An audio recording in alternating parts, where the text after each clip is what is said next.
Bim les ninjas, là on va parler aujourd'hui de maniement d'armes, donc tout ce qu'on peut utiliser. Il y a des armes plus traditionnelles, des armes plus modernes, il y a vraiment toutes sortes d'armes différentes qu'on peut utiliser et le but c'est comment on va utiliser ces armes et comment on va les manier. Il y a plein de principes de base, donc il y a des principes vraiment tout simples.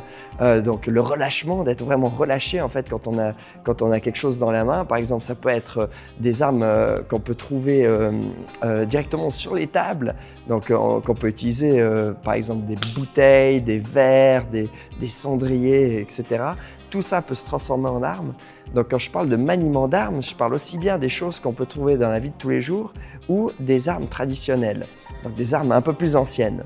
Ce qui est intéressant de travailler aussi avec les armes un peu plus anciennes, donc travailler un petit peu avec des sortes de bâtons comme ça. Donc le bâton, en fait, le kali comme ça permet en fait d'avoir une gestuelle qu'on pourra utiliser pour d'autres armes aussi.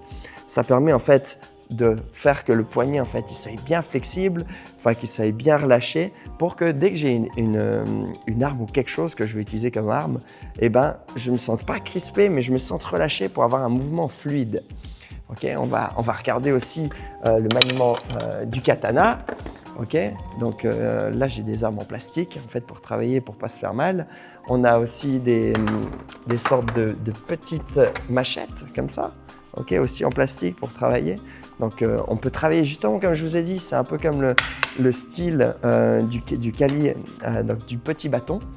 Et ça rentre toujours dans ce domaine où on doit manier quelque chose avec ses mains, donc on doit être vraiment décontracté des mains. On va rester sur ce principe. On a aussi les longs bâtons qui sont ici. On va regarder tout ça. Quand je parle de bâtons courts comme ça, donc c'est ce genre de mouvement, en fait, ça peut correspondre bien sûr à des machettes. Donc les machettes, c'est utilisé justement exactement dans le même style que je vais expliquer après avec le kali. Donc c'est simplement avec une lame au bout et on va essayer de prendre en fait les jointures, donc à l'intérieur ou à l'intérieur ici. Donc on va prendre les jointures. C'était fait à l'époque pour justement aller là où il n'y avait pas d'armure. Donc là par exemple il y avait l'armure, là il y avait l'armure et là il y avait une jointure. Donc on va essayer d'aller attraper un peu ce genre de cible. Pour travailler un petit peu la mobilité en fait de ces poignets, donc pour assurer en fait que nos mouvements sont fluides, il y a un mouvement qui est assez intéressant à faire, c'est le mouvement un peu de l'infini. Donc c'est les 3 frappes, donc 1, 2, 3, 2, 3, 1, 2, 3. Donc ce mouvement-là, on continue. Donc je pars d'abord avec ma droite, donc là je pars avec 2 et après je fais des 3. 1, 2, 3. 1, 2, 3. 1, 2, 3. Je vais toujours aller un petit peu vers le bas, comme ça, en diagonale vers le bas, ou exactement le même style, mais vers le haut. Okay. Et après, on va essayer d'aller un tout petit peu plus vite. Okay. Et après, on peut rajouter d'autres frappes. Donc, je suis ici et d'un coup, je pars avec une frappe sur l'extérieur. Tac, je suis ici et poum, je viens sur l'extérieur. Bien sûr, ce qu'il faut penser, c'est qu'il faut rester simple avec ce genre de choses. Là, j'ai montré avant quelque chose de compliqué, mais en vrai, c'est vraiment quelque chose de simple. Donc, je suis là, je me défends, je fais une esquive et boum, okay, je fais ma frappe. Donc, hop, je suis ici, hop, je fais une frappe et droit derrière, j'ai mon autre main en fait pour attraper. Donc, comme je vous ai expliqué aussi avant, je ne suis pas un expert dans toutes les armes, je ne suis pas un expert dans tous les domaines, je suis un généraliste. Donc, je vais utiliser vraiment les choses vraiment assez simples pour pouvoir utiliser ce genre d'arme. C'est-à-dire que je vais l'utiliser à 2 mains. Okay. Des fois, on voit des utilisations à 1 main, okay. Donc, où je pars et je fais ce genre de frappe. Je vais plutôt préconiser des choses à 2 mains parce que comme je ne suis pas vraiment un super expert là-dedans avec le sabre, je vais plutôt utiliser en fait à 2 mains et faire des gestes vraiment tout simples où je vais aller soit vers le bas en diagonale, soit déplanter, soit je le reprends en diagonale. Et le fait de travailler un petit peu à 2 mains, okay, d'une manière assez simple, okay, ça permet de pouvoir exactement esquiver et frapper. J'esquive, je frappe, j'esquive, je frappe, j'esquive, je frappe. Un petit peu plus long comme ça, ok. Donc ça, on peut l'utiliser vraiment avec les mains une dessus, une dessous, les mains comme ça, ok. L'avantage en fait, c'est que tu peux aller vers le haut, pouf, ok, ou tu peux aller vers le bas, ok. Tu peux même l'utiliser dans un sens comme ça.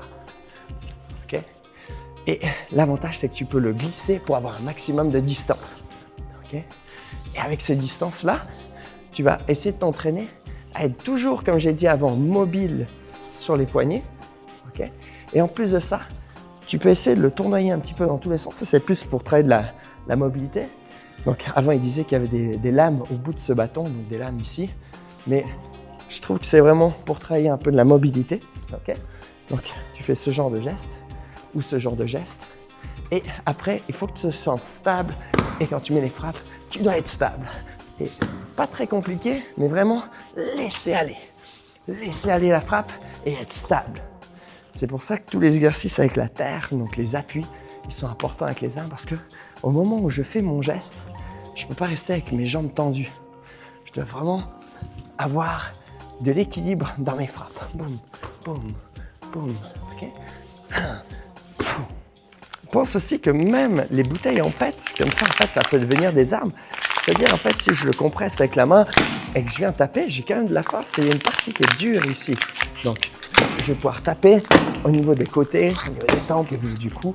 Les armes souples, donc tout ce qui est souple, en fait, ça peut être un linge, une corde, etc. C'est aussi, en fait, des armes. C'est-à-dire que je peux essayer de faire des enroulés, enrouler une tête, enrouler un bras, etc. Donc, il y a vraiment toutes sortes de choses à faire avec ce genre de choses. Donc, je peux faire des lacets pour directement attraper un poignet, tac, pour verrouiller un poignet. J'ai parlé des machettes, mais il y a aussi ce genre de machettes, en fait, qu'on peut essayer d'utiliser. On va travailler exactement les mêmes mouvements qu'on a vus avant avec le Kali. Hein. Donc, les mouvements, les bâtons vers le bas. Hop. Et en plus de ça, en fait, on va toujours penser que, hop, ça va faire des coupes. On peut même les doubler. Bam, bam, bam, bam, bam, bam. Bâton mi-long. Donc, bien sûr, comme on le dit, donc, il est un petit peu plus court et un petit peu plus long que le petit Kali.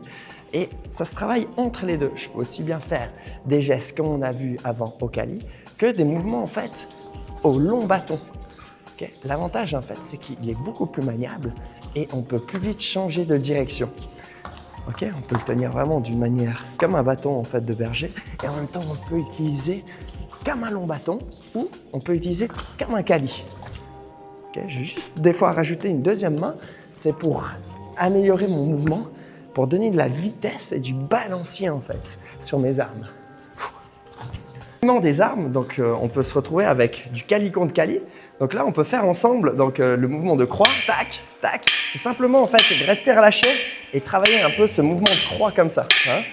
Okay. Et au bout d'un moment, moi, ce que je vais faire, c'est que je vais attraper directement son bâton et je vais pouvoir essayer de le désarmer et de travailler exactement ce qu'on a vu avant en fait dans les frappes dans le pneu, okay, mais sur l'adversaire. Après, on peut repartir aussi comme ça, en croix, tac. Et dès que, au bout d'un moment, dès que j'arrive à choper en fait hop, son bras, je peux enchaîner une technique, boum, sur son poignet, sur son bâton, ok? C'est égal. Maintenant, si on fait du couteau contre couteau, ça se rejoint tout un petit peu la même chose. Donc, c'est-à-dire je reste bien relâché en fait avec le poignet. Et dès qu'il m'attaque, en fait, je vais essayer de placer en fait mon couteau sur sa main, en fait. Je me décale et j'essaie de placer ce couteau derrière. Et droit derrière, j'ai ma deuxième main, comme on a vu avant au Kali, qui vient attraper. Donc là, je suis ici, hop, et je vais directement en contrôle et je vais choper les jointures ici pour essayer de le désarmer. Okay. Maintenant, on a vu aussi le sabre avant, le maniement du sabre. Donc là, j'avais dit en fait qu'on partait à deux mains, parce que c'est le moment le plus facile. Au moment où il arrive, moi, je peux essayer d'aller bloquer et après frapper avec ma crosse pour après terminer une coupe. Okay. Ou si je suis là, je peux prendre une esquive et après, hein, comme on a vu, d'esquiver et de couper pour venir après dessous les côtes et chut, couper un coup comme ça. Mon infini, c'était celui-là. On peut le travailler aussi à deux. Tac, tac. Et au bout d'un moment, moi, je vais essayer, c'est de taper en fait dans sa main ou dans ses doigts. Bam, là, je tape dans ses doigts, je tape dans ses doigts pour essayer de désarmer. Hop, je vais essayer de récupérer ce bâton, ok, pour le désarmer aussi comme ça. S'il revient pour attaquer, hop, moi, je peux repartir, boum, boum, boum, tu me rattaques encore une fois. Ok, je peux faire un croisé pour le récupérer.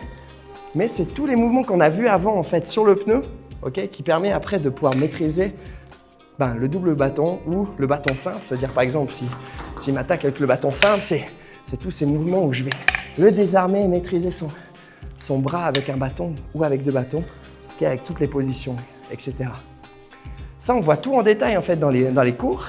surtout dans le cours du maniement d'armes et dans tous les cours où c'est marqué technique de ninjutsu.